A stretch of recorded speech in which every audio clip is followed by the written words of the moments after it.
বন্ধুরা আসসালামু আলাইকুম। এখন আমি আছি আমাদের ছাদ বাগানে। এখন হচ্ছে গ্রীষ্মকাল, জ্যৈষ্ঠ মাস, মধু মাস বলে থাকি আমরা। আমাদের ছাদে কিছু আম রয়েছে, এছাড়া আনার, তারপর হচ্ছে লেবু সহ অন্যান্য সবজি রয়েছে। সবজি চারা লাগিয়েছি আমরা। যে সবজি এবং ফল রয়েছে সেগুলো আজকে আপনাদের দেখাবো, আমাদের সাথেই থাকুন।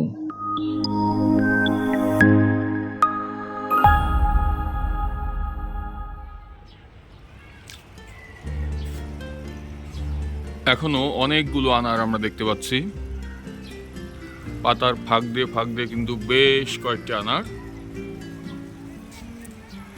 এই দেখুন, ফুল হচ্ছে, আবার কিছুদিন পরে ইনশাল্লাহ ফল হবে।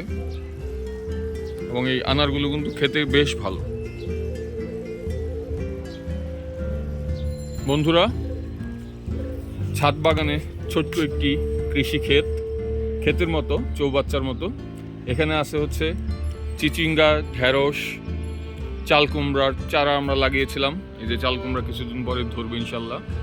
তারপর ঝিঙ্গা, এইসব সবজি। আপনারা এর আগে যারা আমার এই ছাদ বাগানের ছবি বা ভিডিও দেখেছেন তারা দেখে থাকবেন যে আমরা একদম অর্গানিক সবজি আমরা কিন্তু ছাদ থেকে পেয়ে থাকি। কিছুদিন পরে ইনশাল্লাহ ধরবে। এই দেখেন পুঁই শাক, ওই যে ঢেঁড়স গাছ হচ্ছে, কিছুদিন পরে ঢেঁড়স ধরবে। যারা এরকম ফ্রেশ সবজি খেতে চান তারা কিন্তু আমাদের ছাদে চলে আসতে পারেন। যারা ছাদ বাগান ভ্রমণ করবেন তাদের জন্য কিন্তু সবজি ফ্রি, সবজির সময়।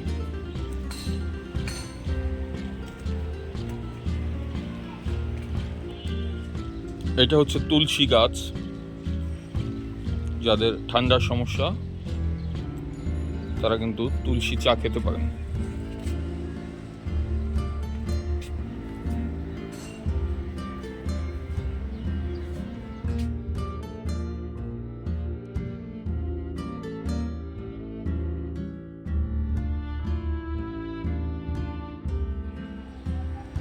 অনেকের খুব প্রিয় একটি জিনিস হচ্ছে ধনেপাতা। ধনিয়া পাতা কিন্তু ছোট মাছ দিয়ে রান্না করলে খুব ভালো লাগে। তাছাড়া সালাদে কিন্তু আপনারা খেতে পারেন। কিন্তু সবই কিন্তু আমাদের নিজস্ব উৎপাদিত ধনেপাতা।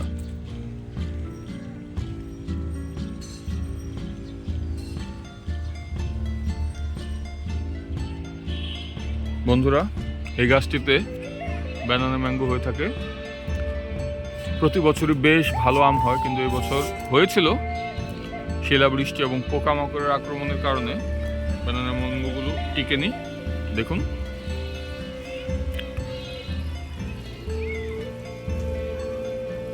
জামরুল। এই গাছের জামরুল কিন্তু অসাধারণ মিষ্টি, খুবই টেস্ট এবং বেশ ভালো পরিমাণের হয়। এবছরও হয়েছে, আমরা দেখতে পাচ্ছি। আলহামদুলিল্লাহ, আলহামদুলিল্লাহ। এই গাছের জামরুল অনেক মজা। এখন বাংলাদেশে গরুর মাংস দিয়ে চুই ঝাল বা খাসির মাংস দিয়ে চুই ঝালের একটি ট্রেন্ড চলছে। তো আমরা একটি চুই ঝাল গাছ লাগিয়েছিলাম। এই গাছটি, এই যে চুই ঝাল গাছ আমাদের ছাদে হয়েছে, আলহামদুলিল্লাহ।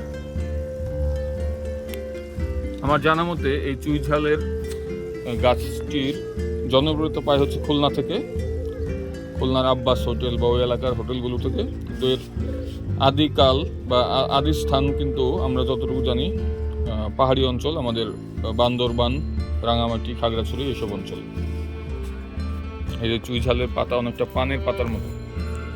এটি হচ্ছে আমাদের চায়না 3 লিচু গাছ। প্রতি বছরই হয়, এবছর খুব একটি হয়নি, অল্প কিছু হয়েছিল, পরে নষ্ট হয়ে গেছে।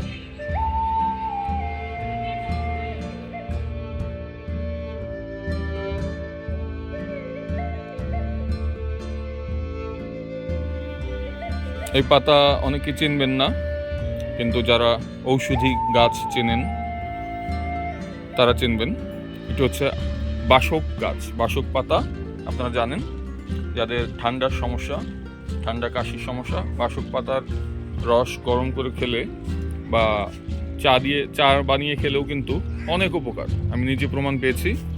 তো যারা গ্রামে থাকেন তাদের প্রতি অনুরোধ করব, সবাই তাদের বাড়িতে একটি করে বাসক পাতার গাছ লাগাবেন। এই গাছটি আমি নিয়েছিলাম বাংলাদেশ কৃষি উন্নয়ন কর্পোরেশন, কাশিমপুর, গাজীপুর থেকে।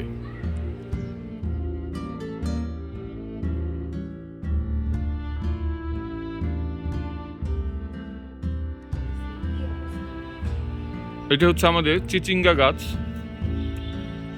এখানে কিন্তু আমরা ডাটা লাগিয়েছিলাম, লাল শাক লাগাই, অনেক চারা এখনো আছে।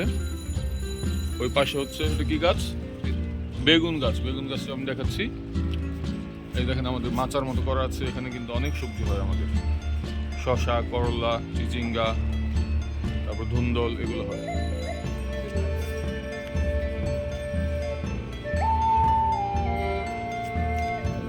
এটা হচ্ছে পুদিনা পাতা, কাঁচামরিচ গাছ, এটা হচ্ছে ড্রাগন ফ্রুট গাছ। বেগুন কিন্তু আছে এখন গাছে, দেখুন বেগুন কিন্তু আছে। এদিকে আরো কয়েকটি আছে ভেতরে ভেতরে। যাদের সদিচ্ছা আছে তারা কিন্তু, আপনাদের ভালো লাগবে, কৃষি কাজ করতে পারেন। অল্প একটু জায়গার মধ্যেই ইচ্ছা করলে আপনারা এরকম বাগান কিন্তু করতে পারেন।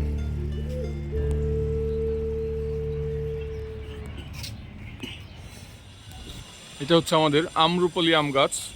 আম্রপলি আম প্রতি বছর আমরা খেয়ে থাকি, এবছর হয়েছে, যদিও সংখ্যায় কম, তারপরে বেশ ভালো। এ গাছের আম খুব মিষ্টি। আমরা এরকম নেটের মতো দিয়েছি।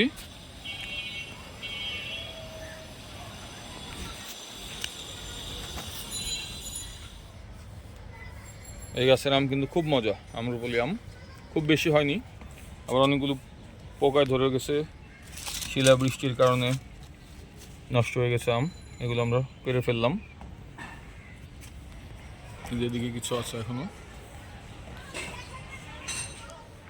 এই বছর আমেরিকান পালমার ম্যাঙ্গো হয়নি, অল্প কয়েকটি হয়েছিল, তার মধ্যে থেকে মাত্র এই একটি পালমার ম্যাঙ্গো আমাদের ছাদ বাগানে আছে। আপনারা অনেকেই এই আমটি চিনে থাকবেন, অনেক সুস্বাদু একটি আম।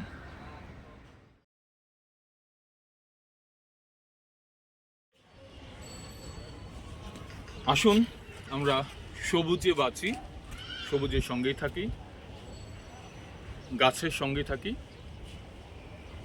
গাছ আমাদের অক্সিজেন দেয়, তাই বেশি করে গাছ লাগাই। সামনে বর্ষাকাল আসছে, সবাই প্রতিজ্ঞাবদ্ধ হই, অন্ততপক্ষে একটি করে হলেও আমরা গাছ লাগাবো।